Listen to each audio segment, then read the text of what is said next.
Hello दोस्तों, आज का शीर्षक है अकबर का साला कहानी। अकबर का साला हमेशा से ही बीरबल की जगह लेना चाहता था।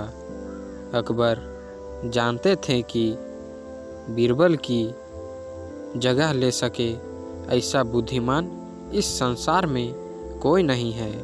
फिर भी जोरू के भाई को वह सीधी ना नहीं बोल सकते थे। ऐसा करके वह अपनी लाडली बेगम की बेरुखी मोल नहीं लेना चाहते थे। इसलिए उन्होंने अपने साले साहब को एक कोयले से भरी बोरी दे दी और कहा कि जाओ और इसे हमारे राज्य के सबसे मक्कार और लालची सेठ दमड़ी लाल को बेचकर दिखाओ। अगर तुम यह काम कर गए तो तुम्हें बीरबल की जगह वजीर बना दूंगा।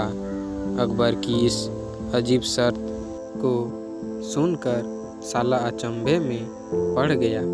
वह कोयले की बोरी लेकर चला तो गया, पर उसे पता था कि वह सेठ किसी की बातों में नहीं आने वाला। ऊपर से वह उल्टा उसे ही चूना लगा देगा। हुआ भी यही। सेठ दमड़ीलाल ने कोयले की बोरी के बदले एक ढेला भी देने से इनकार कर दिया। साला अपना सा मुँह लेकर महल वापस लौट आया और अपनी हार स्वीकार कर ली। अब अकबर ने वही काम बीरबल को करने को कहा। बीरबल कुछ सोचे और फिर बोले कि सेठ दमड़ीलाल जैसे मक्कार और लालची सेठ को यह कोयले की बोरी क्या मैं सिर्फ कोयले का एक टुकड़ा ही 10,000 रुपये में बेच आऊँगा। यह बोलकर वह तुरंत वहाँ से रवाना हो गए।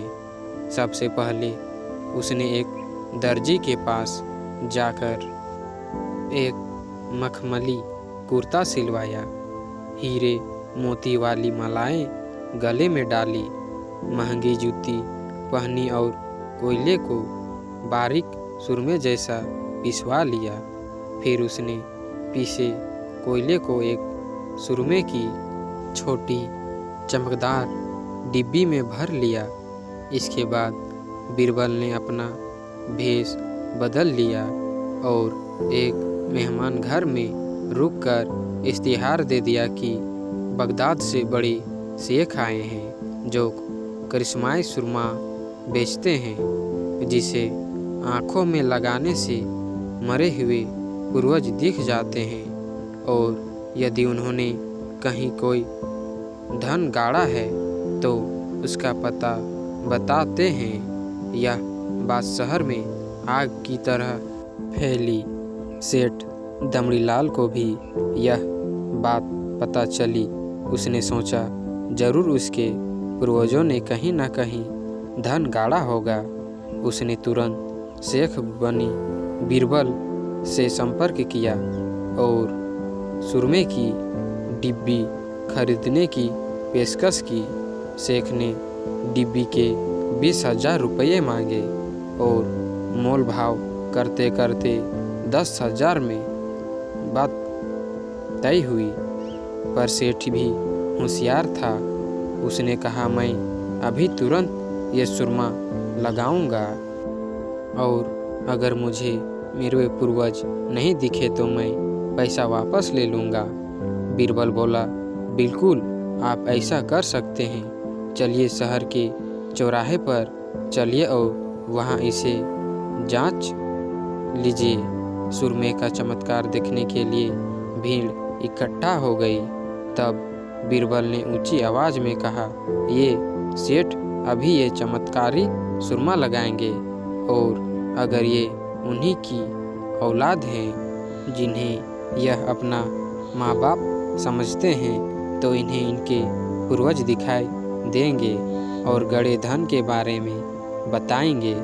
लेकिन अगर आपके माँ बाप में से किसी ने भी बेईमानी की होगी और आप उनकी असल औलाद नहीं होंगे तो आपको कुछ भी नहीं दिखेगा।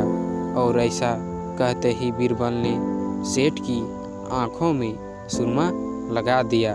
फिर क्या था, सिर खुजाते हुए सेठ ने आंखें खोली। अब दिखना तो कुछ था नहीं, पर सेठ करे भी तो क्या करे। अपनी इज्जत बचाने के लिए सेठ ने 10,000 बीरबल के हाथ थमा दिए और मुंह फुलाते हुए आगे बढ़ गए। बीरबल फौरन अकबर के पास पहुँचे और रुपये थमाते हुए सारी कहानी सुना दी।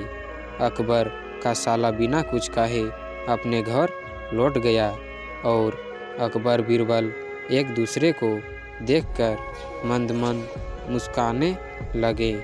इस किस्से के बाद फिर कभी अकबर के साले ने बीरबल का स्थान नहीं मांगा।